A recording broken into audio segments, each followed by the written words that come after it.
Hi guys, I'm Jenna, also known as Ayla13. In this video we're going to be going through the basics, how to get started painting miniatures. To start with, never paint directly from the pot onto your model. Paint should be thinned out with water so that you don't clog up the details or get brush streaks.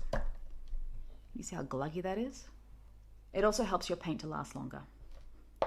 You'll need to shake your pot thoroughly before you use it.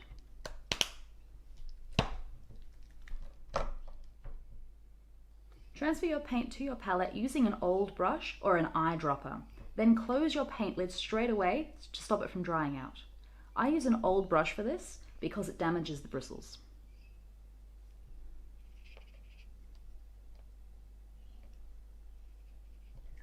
I rinse the brush and then add a little water to thin out the paint and make it flow smoother. There isn't a magic ratio, I'm afraid. Different paints need different levels of thinning, and as paints get older they will dry out more and need to be thinned more. Now as you're working, make sure you never leave your paintbrush sitting upside down in your water pot, as this will ruin the tip of the paintbrush. Some paints will not cover the undercoat very well, especially light colours like yellow over dark colours like black. It's better to do several smooth, thin layers than a thick coat that glugs up your detail. If you are concerned by your paint's coverage, you could try using one of Games Workshop base coat paints, which are a brand that have a higher ratio of pigment in them than normal. These are designed to cover better over a darker undercoat, but I still like to thin mine with a little bit of water. Palettes with circular cups to hold paint are better than completely flat palettes, as your paint will evaporate slower. If you are still having trouble with your paint constantly drying out too fast, you may want to consider using a wet palette. I'll talk about those in a later video. I recommend using 2 pots of water. True metallic paints, as opposed to non-metallic metals, which I'll talk about later, have small specks of metal suspended in the paint to give them a metallic finish. Washing your brush out leaves these metallic flecks floating in the water, which could then be accidentally transferred onto other parts of your model. You see that? Use 1 pot for metallic paint and 1 pot for everything else. You should consider attaching your models to a stand to hold while you are painting. Some people use old spray can lids, some people will pin directly into a cork or a piece of wood. I prefer to use the old Games Workshop hexagonal paint pots, which unfortunately aren't sold anymore.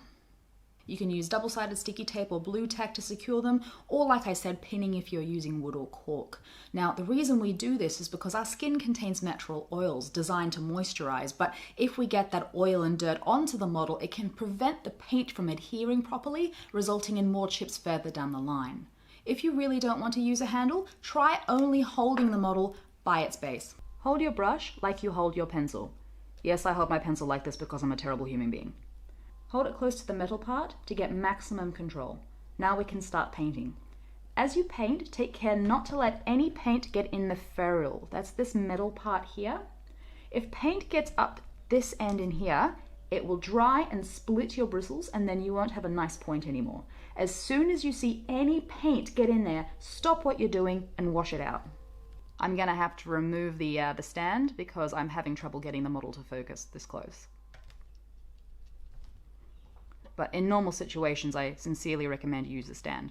To start with, you should focus on keeping your paint layers smooth and neat. We can worry about adding highlights and shading later.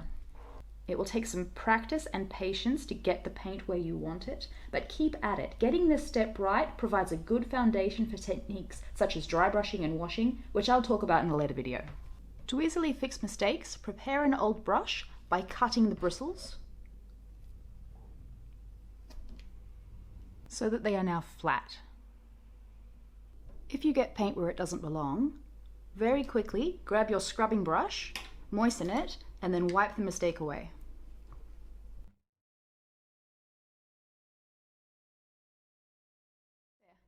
No trace of the mistake, and that was way faster than trying to repaint it. Don't attempt to wipe away your mistakes with your good brushes because it will damage the bristles. Now when you're starting out, you'll probably just be using cheap synthetic brushes, and that's fine, but eventually you may want to upgrade to a more expensive sable brush, which will be better quality and maintain its tip for longer. If you do, you're going to want to maintain your investment, so I recommend getting some sort of brush cleaner and conditioner and washing your brushes out once a week, or if you don't paint very often, once a month, just to maintain them in top condition. Well, that's it for today's video. Remember to practice that brush control. It will take you patience and practice to perfect it. It took me a while too. Likes, comments, and shares are appreciated. See you next time.